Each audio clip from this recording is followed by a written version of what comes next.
नाद और गान में फर्क होता है। गान से मन प्रसन्न रहता है और नाद से मन ही नहीं रहता। मन से ऊपर जब हम उड़ते हैं और शब्द को व्यवहार करते हैं वो नाद बन जाता है। जो मन से परे आपको ले सके वो नाद। जो मन को प्रफुल्ल, मन को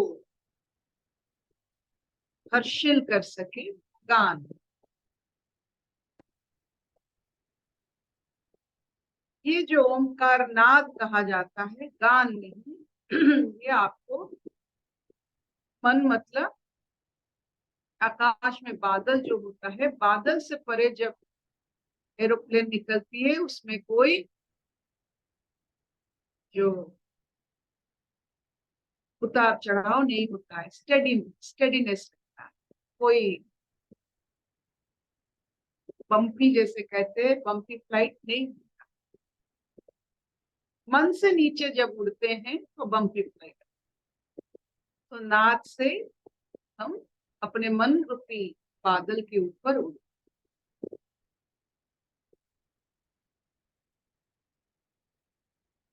ये सब जानते हैं, लेकिन बार बार इसे व्यक्त करने से अपने स्थिति मजबूत होता है। अगर कोई मनुष्य अपने जिज्ञासा के कारण जाकर अंटार्कटिका तक पहुंच जाता है और उसको किसी को कहने की कोई मनुष्य नहीं मिल रहा है, तो उसकी उपलब्धि शून्य हो जाती है। उसकी उपलब्धि किसी के काम नहीं आता है।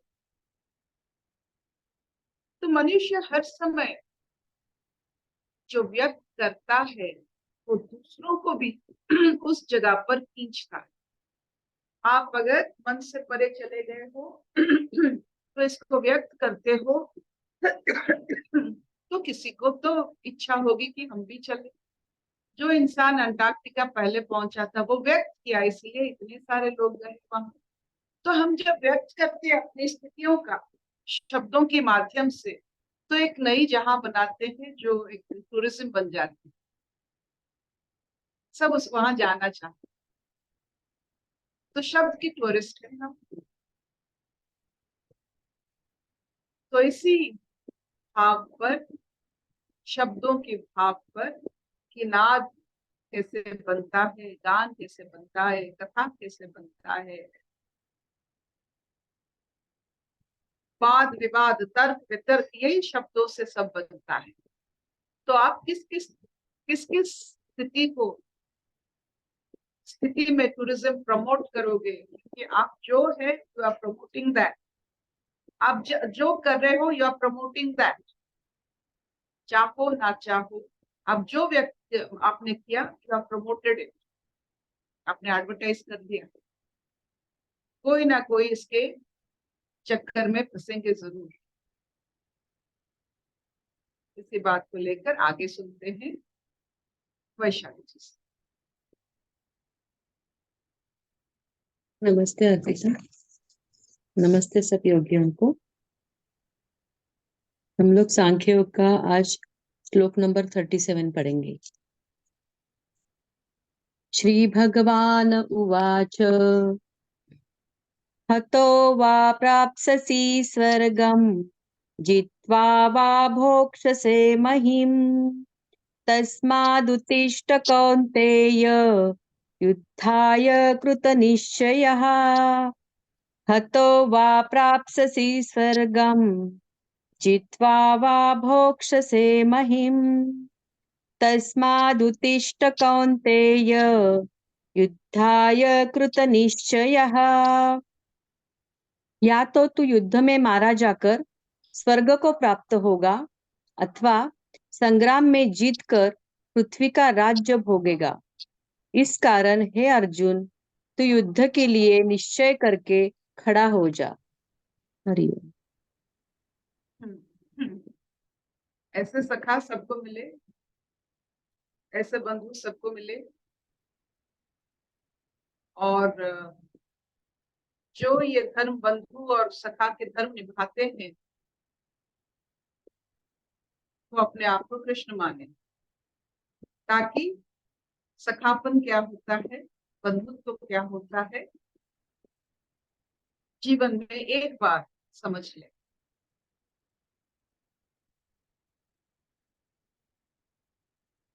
स्वर्ग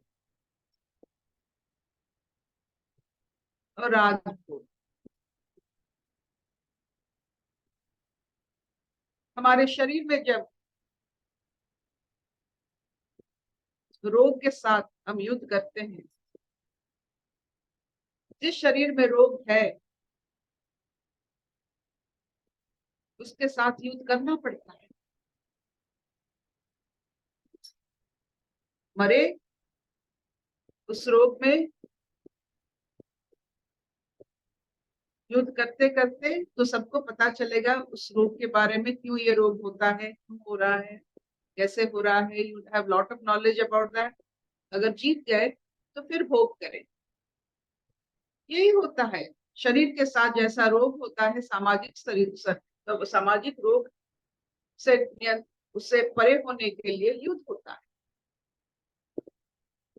तो युद्ध तो हर समय चलता है। जीते तो स्वर्ग,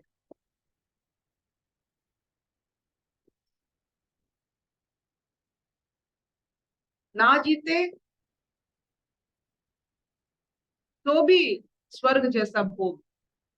भोग स्वर्ग में कोई प्रभेद नहीं। संसार का भोग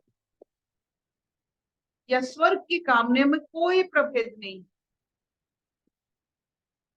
ये दोनों जगह एक ही जैसा है। कैसे? इससे एक जगह में आप इंद्रिय व्यवहार करके सुख अनुभव करते हो, वो है संसार, जिसमें आपको इंद्रिय व्यवहार करके सुख अनुभव करना पड़ता है। और स्वर्ग क्या है? जहाँ इंद्रिय रहित सुख मिलता है। यू डोंट नीड एन इंद्रिय फॉर दैट। आपको शरीर नहीं चाहिए होता है स्वर्ग में, बस आप तृप्ति, एक शरीर के माध्यम से तृप्ति, बिना शरीर के माध्यम से तृप्ति, एक ही जैसा है, तृप्ति तो मिलना है। तो दोनों में क्या फर्क पड़ता है? ये इस दो राह के सिवा किसी के जीवन में क्या है? एक भोग, एक स्वर्ग, और कुछ है? मनुष्य के जीवन में इस दो राहों के सिवा और कुछ है? और इस दो राह में जहां अर्जुन खड़े थे, इस दो राह में जहां अर्जुन खड़े हैं, उनको लॉस क्या होने वाला है? मृत्यु वर्ण किए तो स्वर्ग प्राप्ति, विजय प्राप्ति किए तो भोग प्राप्ति। भोग के लिए शरीर चाहिए, इंद्रिय चाहिए, स्वर्ग के लिए शरीर नहीं चाहिए। तो दोनों बराबर हुआ, पलड़ा बराबर। तो हमारा भी पलड़ा बराबर। शरीर रहा तो भोग करेंगे, शरीर रहा नहीं तो स्वर्ग में रहेंगे। ये शरीर का ही तो खेल है। और ये शरीर के लिए तो इतना अर्जुन को, इतना भाव, इतना मोह, इतना मन, जहां मोह होता है वहां मन बनता है। Recipe of mind is always मोह। मोर माइंड मोर मोह। मोह का मतलब है परसेप्शन डिफेक्ट। जो नहीं है उसे मानना, जो नहीं है उसे अपने मन के जरिए, जो नहीं है उसे रखने की कोशिश करना। जैसे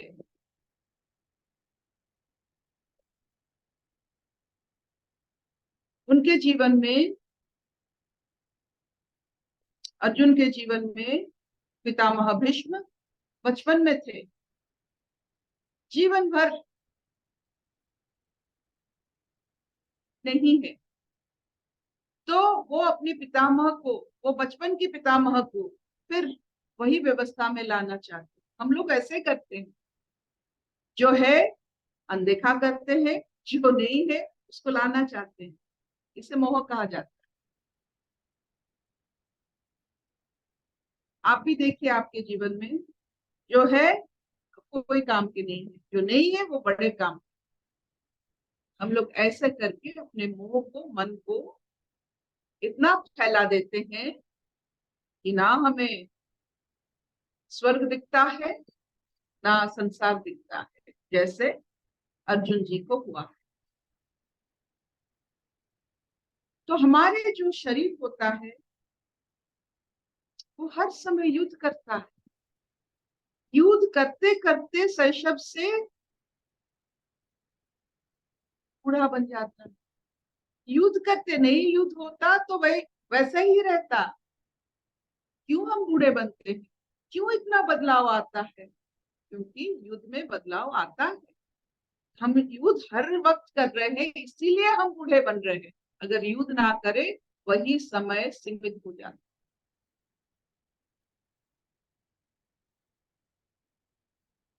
तो जितना आप युद्ध करोगे उतना आप खर्च होगे, उतना बदलाव आएगा। आपने देखा है आजकल के बच्चे 12-15 साल में हार्ट अटैक होता है। क्यों? युद्ध बड़ा भारी है, युद्ध भरा बड़ा भारी है, मोह से भरी पड़ी है। मेरा घर कर। आपने कभी बच्चों से बात किया आजकल? अपना घर चाहिए, अपना गाड़ी चाहिए, अपना संसार चाहिए, अपने दम पर चाहिए, अपने मोरल वैल्यूज पर चाहिए। कितना स्ट्रेस। जो बच्चा बचपन से यही सोचता है तो पूछिए उससे तो कितना युद्ध कर रहा है। क्योंकि इस युद्ध में कृष्ण नहीं होते हैं, वो मारा जाता है। कृष्ण होते जो जीवन में इस युद्ध से वो जीवित बच जाता। जो जिस युद्ध के लिए और जिस युद्ध में है और उसमें कृष्ण नहीं है तो हारेंगे तो सब। अर्जुन जी अगर कृष्ण नहीं होते तो मारे जाते, हारे जाते। जो युद्ध से पहले मर गया है, भगोड़ा बनना चाहता है, वो युद्ध में क्या काम करेगा? वो तो मर ही जाएगा पहला तीर में। तो आज का जो संवाद है ये बहुत बढ़िया संवाद। जीवित रहेगा तो भोग करेगा, मर भी जाएगा स्वर्ग प्राप्त। एक ही जैसे दोनों में तृप्ति मिलने वाली। मुझे तो अभी लगता है मरने से ज्यादा तृप्ति मिलने वाली है, अगर, क्योंकि उस मरण से जहां हमारा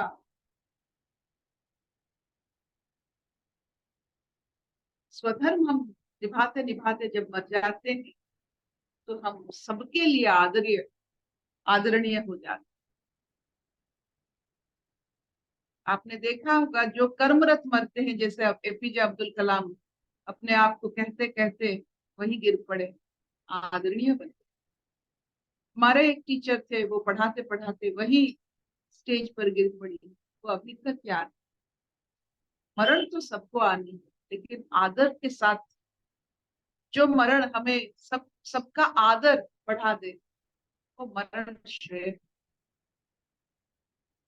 क्या इतना चलेगा? कोई प्रश्न आपके मन में, कोई भाव आपके मन में?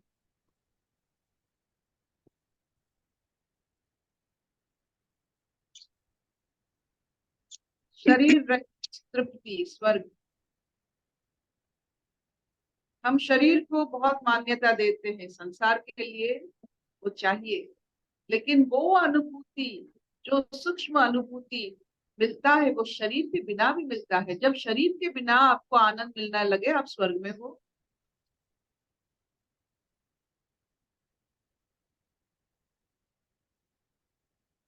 जैसे पोशाक, ढीला ढाला पहनो, अच्छा पहनो, तो आपको हवी नहीं होती है, मतलब आपको पता ही नहीं चलता है कि आपने कोई पोशाक पहना। They are free from the burden of the clothes.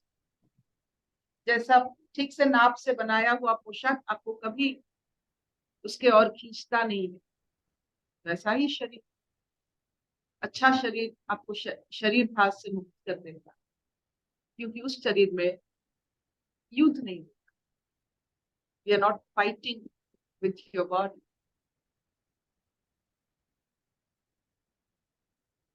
उसे स्वास्थ्य मानते हैं आप।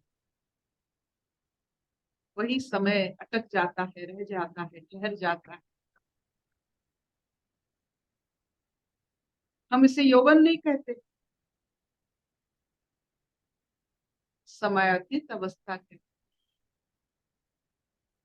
युद्ध से परे।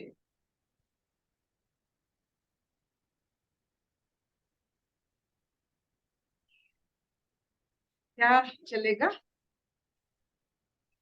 चलेगा चलेगा, बहुत बढ़िया। बहुत सुंदर। वैशाली कुछ बोलेगी?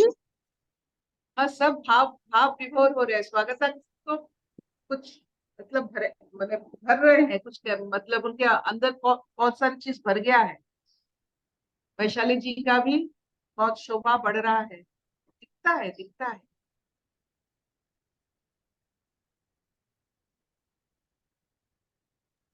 अभी अर्पिता, आप जो बोलते हो ना कि कुछ भी बात समझ में आते तो हमको फटाक से एक्सप्रेस करने का जो ये रहता था ना, अभी उस एहसास के साथ रहना चाहता, उससे हंसी आ जाती है।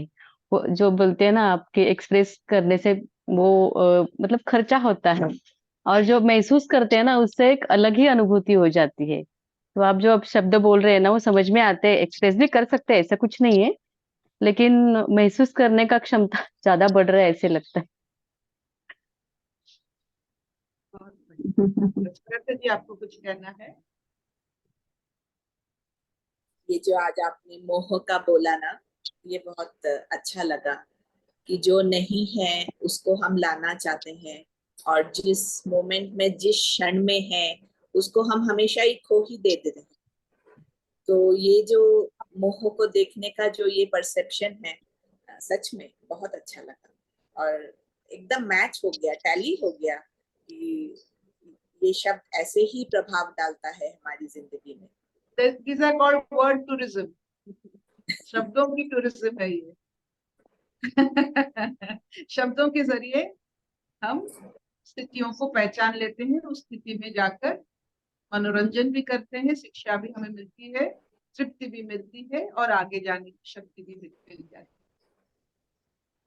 शब्दों की टूरिज्म। निरुपमा जी, कुछ कहना चाहेंगे?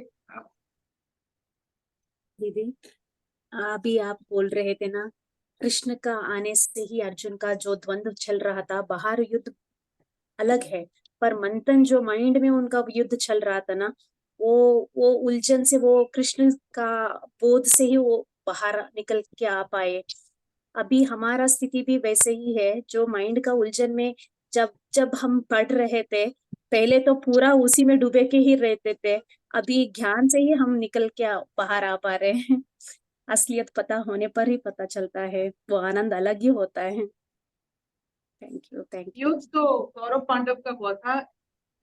एक एक पलड़े में स्वयं कृष्ण और एक पलड़े में दुर्योधन के साथ उनके पूरा सेना, मतलब कृष्ण जैसा सेना, मतलब कृष्ण जैसा, एक कृष्ण जैसे 1000 कृष्ण जैसे तो बहुत मिल जाते हैं, कृष्ण मिलना ये अर्जुन की एकाग्रता के साथ। तो जहां एकाग्रता कोई भी चीज में है वहां कृष्ण जरूर मिलते हैं, कृष्ण जैसे नहीं। कृष्ण जैसे और कृष्ण में बहुत फर्क। अशतो मा सत्तमय तमसो मा ज्योतिर्गमय मृत्युर्मा अमृतं गमय सर्वे सुखिनः सन्तु सर्वे सन्तु निरामय सर्वे भद्राणि पश्यन्तु मा कश्चित् दुःखभाग् भवेत्। ॐ शान्ति शान्ति शांति। सबका मंगल हो, ना भी हो तो कोई बात। Thank you. Thank you.